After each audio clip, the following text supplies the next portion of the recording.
Hi friends, நாங்கள் எங்களோட பலகை எப்படி சீவுன்னு பார்த்துக்கொள்வோம். பொதுவாக நாங்கள் ஃபர்னிச்சர் வேலைகளுக்கு இந்த முறையில் தான் பலகை சீவிக்கொள்ளணும். பலகை சீவத்துக்கு ஒரு ரூல்ஸ் ஈக்கி, அந்த ரூல்ஸை பார்ப்போம்.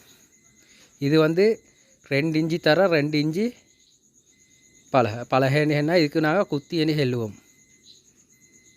மேஷ கால்களுக்கு பொதுவாக எடுக்கு. இது இதுக்கு ரீபெயிண்டு 1 தர 2.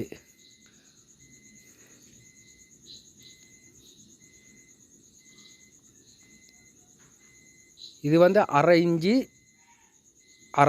அரை இன்ச்சு தர 4 இன்ச்.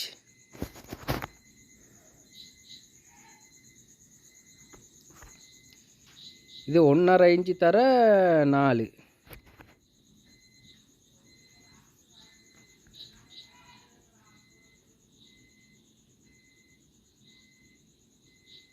இது 1 இன்ச்சு தர 4 இன்ச். இதை நாங்கள் பெரிய பலகை ஒன்றுக்கு மாதிரி உதாரணம் காட்டுவோம். இதை பெஸ்ட்டுக்கு நாங்கள் குழிவு பகுதியை மறைஞ்சிக்கொள்ளணும். குழிவு பகுதிக்கு இப்படி கண்ணை வச்சு பாய்ச்சல எங்களுக்கு விளங்கு. குழிவு பகுதி நாங்கள் தேர்ந்தெடுக்கிற மாதிரியாக காட்டுவோம். ஃபோட்டோஸுகளை நான் போட்டு இப்போ பாருங்க.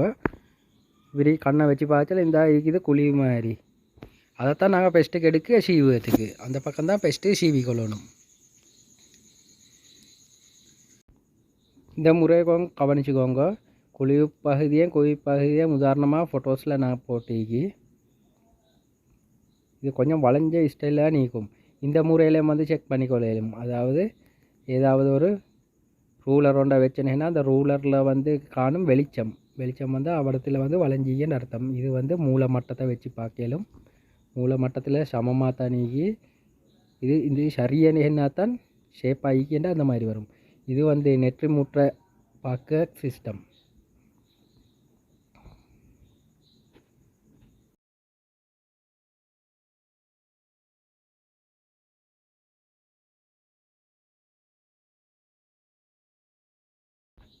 மேல் பரப்பையும் நெற்றி மூட்டையும் மார்க் பண்ணிக்கோரு இந்த ஸ்டைலில் தான். அதே நீங்கள் கொஞ்சம் கவனிச்சுக்கோங்க. வீடியோஸ்லேயும் போடு. இது நீளம். எங்களுக்கு தேவையான பலகை ஒரு நீளத்தை பார்த்து வெட்டிக்கொள்ளணும். எங்களுக்கு தேவையான அளவை. இது நீளம்.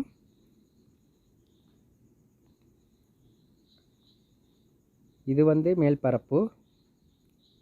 ஃபஸ்ட்டுக்கு நாங்கள் செய்வோம் மேல் பரப்பை, அதாவது குழிவு பகுதியை குழியாகி இடத்த. இது நெற்றி மூற்று. இது 2வது நாங்கள் சீவிக்கொள்ளணும். 2வது நெற்றி மூற்று. இதை செஞ்சோட நாங்கள் மார்க் பண்ணிடணும். மார்க் பண்ணிட்டு தான் அடுத்த வேலைக்கு கை வைக்கணும். 3வது அடிப்பக்கம். அடிப்பக்கத்துக்கு நாங்கள் செல்லு தடிப்பத்தை சீவிக்கொள்ளணும். அதாவது நாங்கள் சைஸ் பண்ணுன்னு தான் ஜெல்லு பேச்சு வழக்கில் சைஸ் பண்ணுண்டு. 4வதாக இதோட அகலம். அகலத்தை சீவிக்கொள்ளணும்.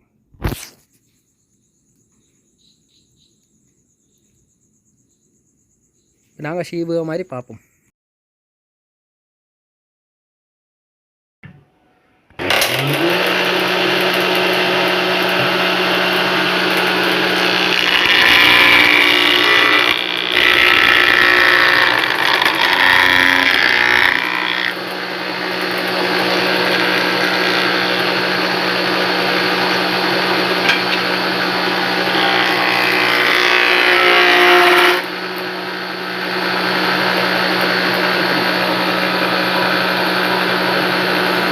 பிறகு எங்களுக்கு விளங்கும். இந்த நடுப்பகுதியில் சீவி பட்டு இல்லை. அப்போ இது வளைஞ்சிக்கு. அப்போ எங்களுக்கு நாங்கள் தேர்ந்தெடுத்தது சரி.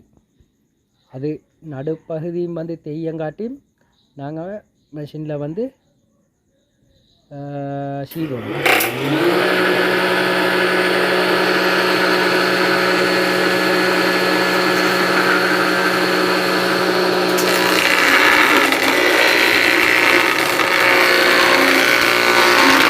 இது பொதுவாக சீவ செல்ல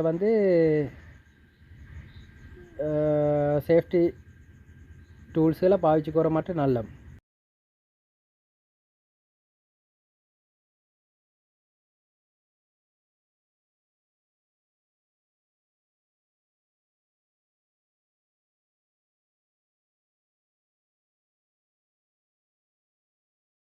இப்போ ஃபுல்லாக வந்து சீவி பட்டிக்கு. இப்போ நாங்கள் இதை வந்து செக் பண்ணிக்கொள்ளணும். செக் பண்ணதுக்கு மூளை மட்டத்தை வச்சு கொஞ்சம் தூரத்துக்கு இடையில வச்சு பார்க்க, அதாவது நேர ஈக்குதாண்டு, அதாவது எங்களோட மூளை மட்டத்துக்கு இடையால் வந்து வெளிச்சங்கள் கண்டனால் அவடம் வந்து சீவி பட்டு இல்லை. அப்போ நாங்கள் ரிட்டன் அதை சீவணும். இப்போ அது சரி, நாங்கள் இப்போ நெற்றி மூட்டை வந்து சீவுவோம். அதுக்கு வந்து நாங்கள் அது மாதிரி கண்ணால் பார்த்தால் அந்த மாதிரி குழிவு பகுதி ஒன்று ஈக்கியான்னு பார்க்கணும். இந்த பக்கம் தான் குழிவு பகுதி மாதிரி இருக்குது. அப்போ எங்களுக்கு சீவச்செல்லம் விளங்கும். தொங்கல் ரெண்டு தான் சீவிப்படும், நடுவு வந்து சீவிப்படாமிக்க செல்ல எங்களுக்கு விளங்கும். அப்போ நாங்கள் தேர்ந்தெடுத்தது சரியா.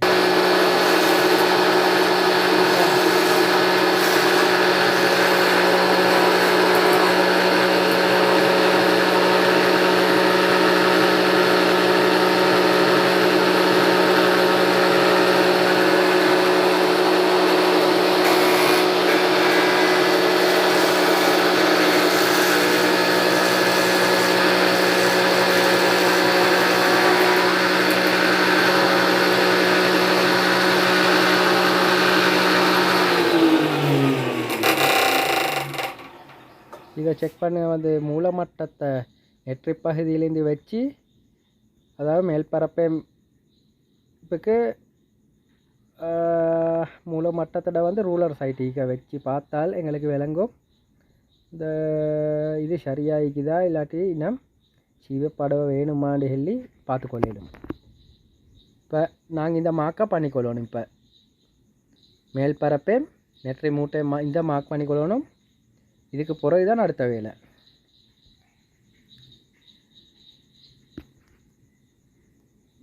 இது நாங்கள் மார்க் பண்ணிக்குவோம்.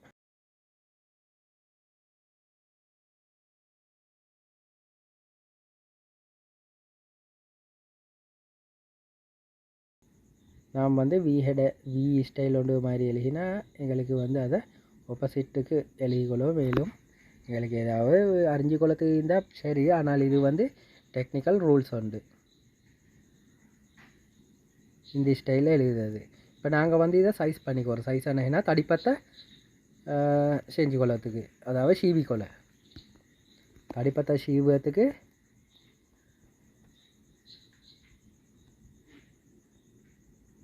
இப்போ எங்களோட மெஷினில் வந்து அதை நாங்கள் அளந்து பார்த்து நாங்கள் எங்களோட மில்லிமீட்டர் கணக்கை அதில் வந்து இந்த மெஷினில் வந்து செட் பண்ணிக்கொள்ளணும்.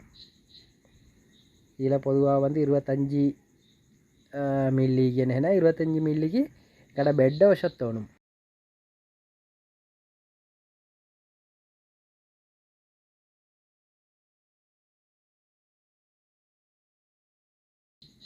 பெட்டை மெதுவாக வசத்த செல்ல நான் இந்த மெஷினை பற்றி வந்து வேறு வீடியோ போட்டிக்கு தெரியாதவங்க அதை பார்த்துக்கோங்க. 25 மில்லிக்கு நான் வச்சு அதுக்கப்புறம் லொக் பண்ணு.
இப்போ சைஸ் பண்ணிவிட்டு நாங்கள் வந்து இது பெரிய பலகையாயிருந்தேன்னு என்னால் இதோட வந்து அகலத்தை நாங்கள் வந்து இதிலே தான் சமைச்சிக்கோறேன். அதாவது நெற்றி மூட்டு செஞ்ச மாதிரி இதை சீவின மாதிரி இதையும் சீவிக்கொள்ளணும்.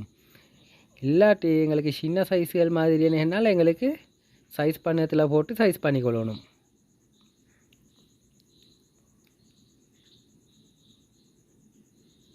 நான் சின்ன சைஸ் பண்ண மாதிரி நான் இதே வீடியோவில் அடுத்தத்தில் போடுவேன்.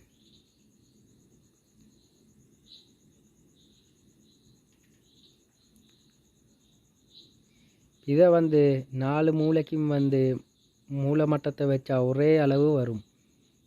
அதாவது சேமாக மூளை மட்டத்தை வச்சு பார்க்கலாம்.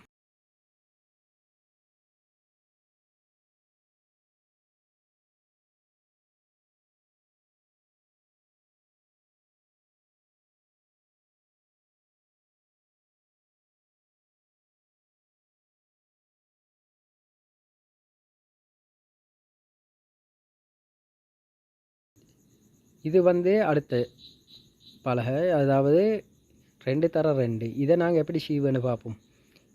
இப்போ அது சீவின மாதிரியெல்லாம் இதில் நாங்கள் அகலத்தையும் தடிப்பத்தையும் பின்னுக்கு சைஸ் பண்ணி தான் எடுக்கு. அடுத்து மேற்பரப்பையும் நெற்றி மூட்டையும் மேலே அதாவது பிளேனரில் சீவு. இதே நாங்கள் கண்ணை வச்சு பார்த்துக்கொள்ளணும் எந்த சைட்டுக்கு குழிவு பகுதிக்கு எங்களுக்கு உதாரணமாக அந்த இடம் விளங்குது. இது ஏதாவது நேரைக்கு ஒரு பொருள் ஒன்றுக்கு மேலே வச்சால் எங்களுக்கு அடுத்த சைட்டில் வெளிச்சம் காண்டனால் நடுப்பகுதியில் வெளிச்சம் காணும். இந்த பலகைனா நடுப்பகுதியில் மாதிரி வெளிச்சம் காண்டனால் அது குழிவு பகுதி.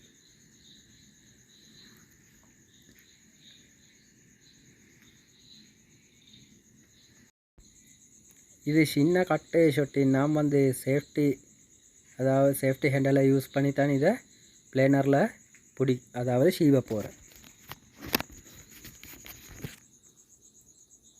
இது கட்டாயம் இந்த சேஃப்டி ஹேண்டலை யூஸ் பண்ணவே வேணும். நான் அடுத்தடுத்த வீடியோவில் சேஃப்டி ஹேண்டல் எப்படி செய்த மாதிரி அந்த வீடியோ போடுவேன்.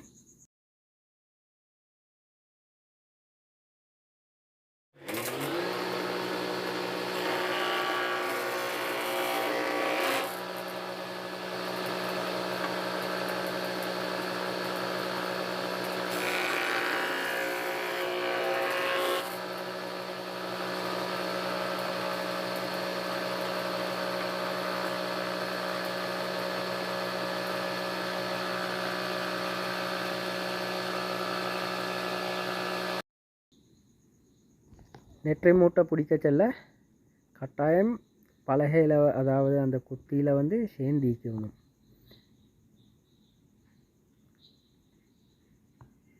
அதுக்கு நேரமான குத்தி ஒன்று தான் தேவை.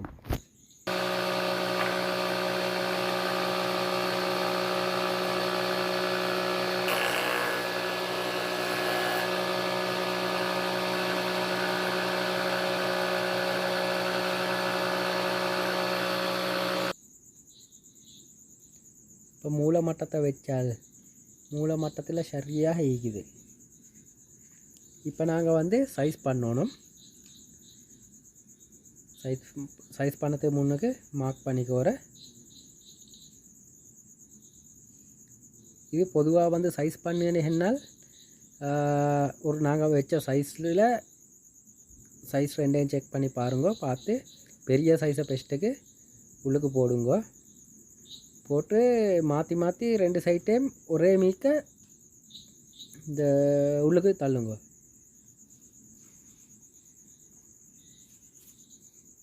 என்னன்னா 4 பகுதியும் ஒரே மாதிரி வரணும்.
இப்போ 4 சைட்டும் ஒரே அளவுக்கு வந்தீங்க இது.